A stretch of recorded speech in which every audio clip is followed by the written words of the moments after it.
저출산과 수도권 인구 밀집 현상 때문에 지역 대학들의 특성화 전략이 더욱 절실한 상황입니다.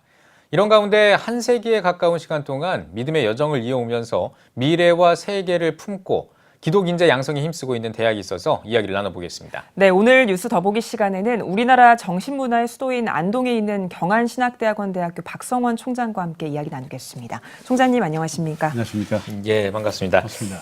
자, 경안신학대학원대학교 어떤 학교인지 좀 소개를 해주시죠. 한국의 정신문화 수도인 안동에 위치하고 있는 경북 유일의 대학원대학교입니다. 네. 지금까지 한 14년 동안 신학과 사회복지 상담 커뮤니티 정책학과 그리고 음악학과에서 한 400명 정도 석사를 배출을 했고 최근에는 4차 산업혁명 시대를 대비해서 인성과 영성을 강조하는 그런 진짜 글로컬 대학원대학교입니다. 네. 경안신학원을 모체로 하고 있다고 들었고요. 내년이면 100년의 역사를 맞이한다고 들었는데 어떤 의미가 좀 있다고 보시나요? 네, 그렇습니다.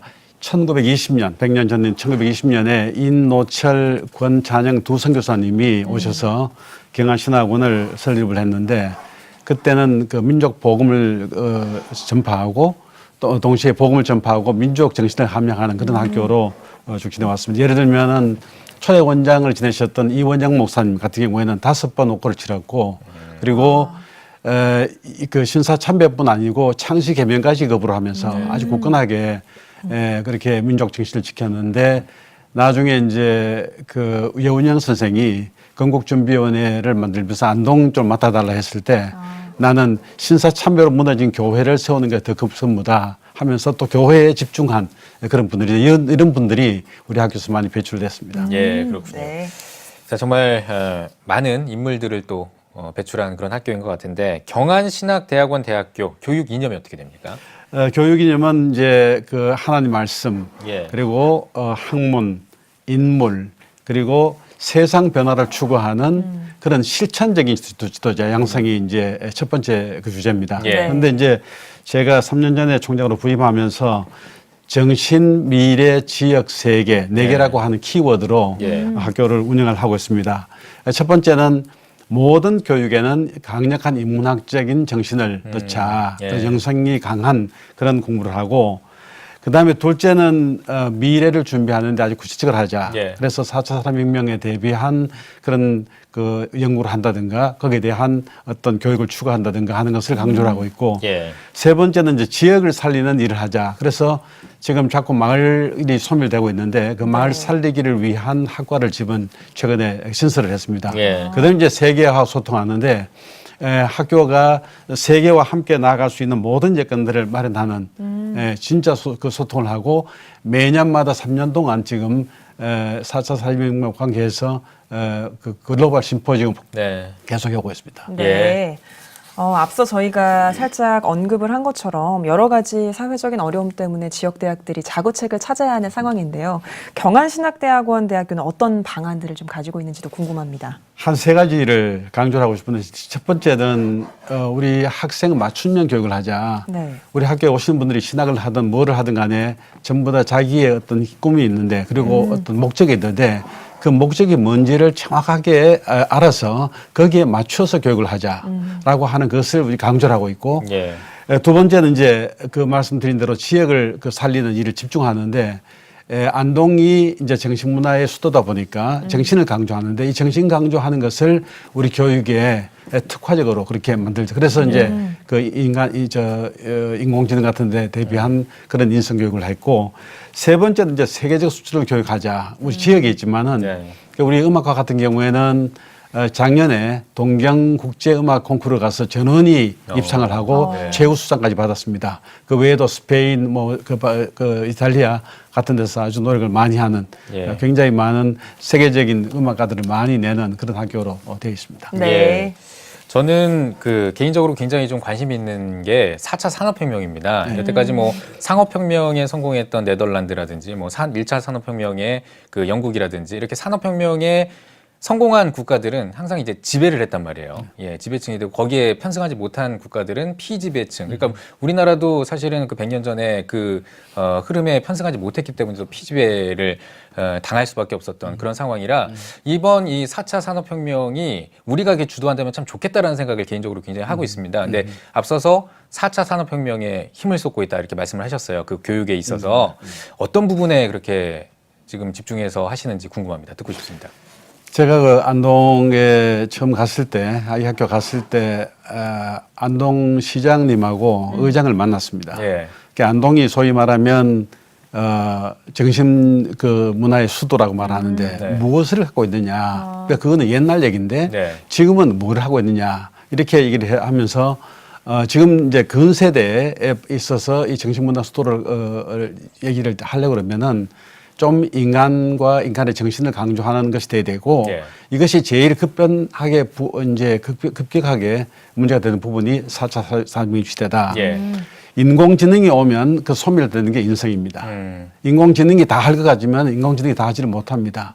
그래서 이 부분을 우리 학교가 연구를 할 테니까 한 몇 년 동안 지원을 해달라. 그래서 흔쾌하게 두 분이 허락을 하고 지원을 해 주셨습니다. 예. 그래서 우리 이걸 했는데 문제는 뭐냐면 지금 대체로 4차 산업혁명 하면 기술은 발전할 수 있습니다. 예. 그리고 그다음에 이제 인간이 일이 뺏기니까 기본 소득을 하자. 세 번째는 4차 산업혁명 시대에 어떻게 사람을 교육해야 되느냐 이렇게 말하는데 사실 더 중요한 것은 그 기계를 누가 어떻게 만지느냐는 문제입니다. 그 기계를 만질 수 있는 인간의 정신이 정확하게 설립이 되면 네. 그게 더 창의적이면 훨씬 더 기계를 잘 만질 수가 있습니다. 예. 아마 내 생각에는 우리 한국은 4차 산업혁명 시대에 갈 것 같고 네. 그랬을 때 그걸 만질 수 있는 어떤 인품을 갖추는 어떤 정신을 갖추는 인간을 만드냐 네. 중요하고 그래서 17년도에는 우리가 4차 산업혁명과 인간 문제 예. 그다음에 18년도에는 마음의 문제 네. 세 번째는 작년에는 교육의 문제 그리고 내년에는 사회적 정치적 문화적 역량 문제 그리고 마지막으로는 영성 문제를 다루려고 합니다. 예. 그래서 이 책을 많이 냈는데 이것은 아마 수도권 대학도 잘 할 수 없는 부분인데 우리는 거기에 한국 그 안동에 있으니까 예. 거기에 집중해서 이 부분을 다루고 있습니다. 그러니까 네. 4차 산업혁명을 만약 칼로 비유를 한다면 그 칼을 다루는 사람들을 길러내는데 그게 칼이 이제 무슨 범죄자를 길러내는 게 아니라 의사 같은 그러니까 맞습니다. 메스를 다루는 의사 같은 그런 인품을 지닌 훌륭한 인품을 지니고 인성을 지닌 그런 인재를 4차 산업을 위해서 양성을 하시겠다 이런 지금 뜻을 밝히신 그렇습니다. 건가요? 호랑이에 물려가도 정신을 차리라 한 말 있지 않습니까? 예. 그런데 사실 4차 산업혁명 인공지능은 호랑이 같은 겁니다. 예, 예. 그런데 그게 오면 이걸 어떻게 다룰 것인가 할 때 정신을 차려야 정신을 가지고 있어야 그걸 다룰 수 있지. 예, 예. 방금 말씀하신 대로 칼을 다룰 수 있는 칼을 선하게 다룰 수 있는 네. 사람을 기르는 것이 오히려 더 중요하다. 이해했습니다. 예. 네, 알겠습니다.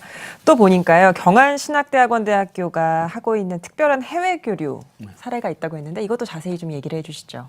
우리 학교 작은 학교이기 때문에 많이 할 수는 없지만은 제가 스위스 제네바에 있는 세계교육본부에서 한 20년 일을 했습니다. 그때 쿠바 분들하고 많이 교류를 했는데 그 친구들이 지금 거의 전 총장, 현 총장입니다. 예. 그래서 제가 얘기를 해보니까 쿠바가 우리 한국에 대해서 관심을 갖고 있는 부분이 뭐냐 하면은 앞으로 쿠바가 당면하고 있는 문제가 사회복지 분야다. 예. 미국하고 교류가 되면 지금까지 보장됐던 사회복지가 어떻게 될 것이냐에 예. 대한 관심이 많아서 이걸 좀 가르쳐 달라.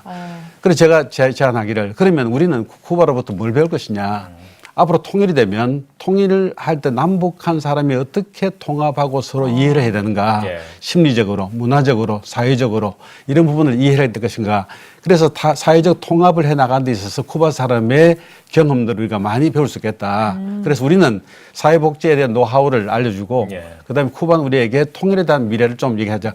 한 며칠 전에 보니까 북한이 앞으로 관광 예. 지금 굉장히 강조하고 있는데 맞습니다. 이 관광도 쿠바 모델로 가겠다는 거예요. 아, 예. 또 쿠바는 굉장히 중요합니다. 그래서 이 쿠바에서 어떻게 사회주의 이념을 갖고 있으면서도 관광을 잘 할 수 있느냐라고 네. 하는 부분을 같이 연구를 하는 것들을 앞으로 미래를 준비하기 위해서는 예, 예. 우리 학교 사회복지학이라든가 하는 모든 분야가 이 분야에 대해서 관심을 가져. 그래서 저도 다녀왔고 우리 교수님도 다녀왔고 또 부총장도 다녀오셨고 예. 또 쿠바 대학 총장도 우리 학교 오셨고 그래서 앞으로 계속해서 그 교류를 할 수 있는 그런 발판을 지금 마련하고 있습니다. 네. 지금 뭐 남북 관계가 별로 좋지 않은데, 지금 이 경안신학대학원 대학교가 어떤 그 마중물이 좀 됐으면 좋겠습니다. 관계를 푸는데. 그렇게 좀 희망을 해보겠습니다. 네.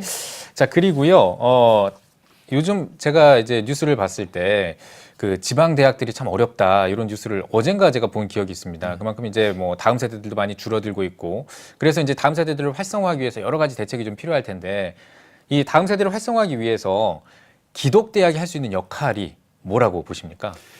이 저출산 문제는 모든 대한민국이 다 고민하고 세계가 다 고민하고 있는 문제인데 대안은 지금 잘 보이지 않는 것 같습니다. 그래요. 무슨 뭐 자금 지원하고 뭐 이 정도 해서 하고 있는 그 갖고는 안 될 것 같고 제 생각에는 조금 크게 보긴 하지만은 문명의 틀이 안 바뀌면 안 된다. 다시 한번 문명의 틀이 문명의 틀. 문명의 틀이 안 바뀌면 안 된다.